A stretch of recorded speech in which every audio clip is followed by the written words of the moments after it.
જય માતાજી, જય શ્રી કૃષ્ણ ફ્રેન્ડ્સ. તો આજે મેં ફક્ત 2 જ મિનિટમાં બેટર બનાવી અને એકદમ ક્રિસ્પી ટેસ્ટી એવા ઢોસા બનાવ્યા હતા. જ્યારે પણ ઢોસા ખાવાનું મન થાય અને બેટર આપણું તૈયાર ના હોય તો આવી રીતે બેટર બનાવી અને તમે ઢોસા બનાવી શકો છો. તો તેની માટે એક મિક્સર જારમાં 1 કપ જેટલો મેં રવો લીધો છે. તમે રવો જાડો ઝીણો ગમે તે લઈ શકો.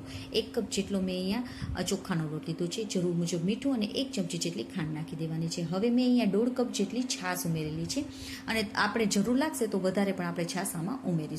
તો તમે જો છાશ ના હોય તો તમે આની જગ્યાએ 1 કપ જેટલું દહીં અને અડધા કપ જેટલું પાણી પણ ઉમેરી શકો છો. તો પહેલાં આપણે તેને પીસી લઈશું. તો મને થોડું બેટર અહીંયા જાડું લાગે છે તો હું અડધા કપ જેટલી છાશ વધારે ઉમેરીશ. મીન્સ કે આપણે 2 કપ જેટલી છાશ ઉમેરેલી છે. તો તેને આપણે ફરીથી પીસી લેવાનું છે.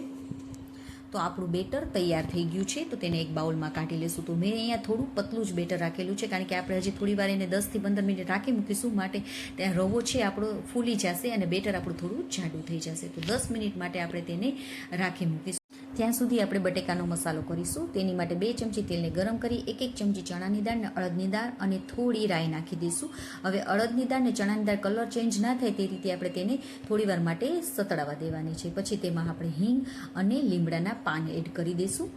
હવે મેં અહીંયા એક લીલું મરચું મોટું હતું તે સમારી લીધું છે ઝીણું, આદુને ખમણી લીધું છે અને એક ડુંગળીને મોટી સ્લાઇસ કરીને આવી રીતે મોટા મોટા કટકા કરી લીધા છે તે નાખી દઈશું. અને થોડો કલર ચેન્જ થાય ડુંગળીનો ત્યાં સુધી આપણે તેને સતળાવા દેવાનું છે. હવે મેં અહીંયા જરૂર મુજબ મીઠું અને હળદર નાખી લીધી છે. તેને પણ 1 મિનિટ કૂક કરી લઈશું. આપણે બીજા મસાલા બિલકુલ પણ આમાં એડ થતા નથી માટે આપણે ફક્ત હળદર અને મીઠું નાખેલું છે. હવે તેમાં આપણે થોડું પાણી નાખી દઈશું અને મેં બટેકાને પહેલેથી જ બાફી લીધા હતા અને ઠંડા કરી લીધા છે. તો 4 મીડિયમ સાઇઝના બટેકાનો મેં અહીંયા ઉપયોગ કરેલો છે. તેને આવી રીતે હાથેથી મસળીને નાખી દઈશું અને થોડી કોથમીરને પણ એડ કરી દઈશું અને તેને પણ આવી રીતે ચમચા વડે પ્રેસ કરતાં જઈશું, દબાવતા જઈશું અને તેને પણ આપણે મિક્સ કરી અને 1 થી 2 મિનિટ માટે કૂક કરી લઈશું.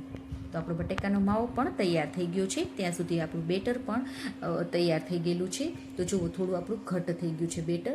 તો આપણે આવું જ ઢોસાનું બેટર જરૂર છે. તો હવે તવીને આપણે ફૂલ ગરમ કરી લઈશું. ગરમ થઈ જાય એટલે પાણીના છાંટા નાખી અને તેને લોહી નાખશું અને ગેસની ફ્લેમને આપણે ધીમી કરી નાખશું.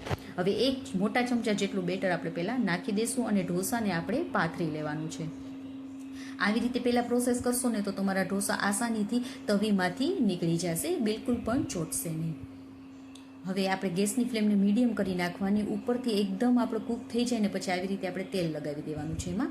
અને હવે બ્રાઉન કલર આવી રીતે દેખાવા માંડે ને ત્યાં સુધી આપણે ઢોસાને ચડવા દેવાનું છે. તો જો આવી રીતે બ્રાઉન કલર દેખાવા માંડે ત્યાં સુધી આપણે ઢોસાને ચડવા દેવાનો. તો એકદમ આસાની રીતથી તમારા આ ઢોસા ઉકળી પણ જશે. તો આવી જ રીતે ફરીથી આપણે ગેસની ફ્લેમને મીડિયમ કરી પાણીના છાંટા નાખી અને લોહી અને પછી આવી રીતે ઢોસાને પાથરી દેવાનું.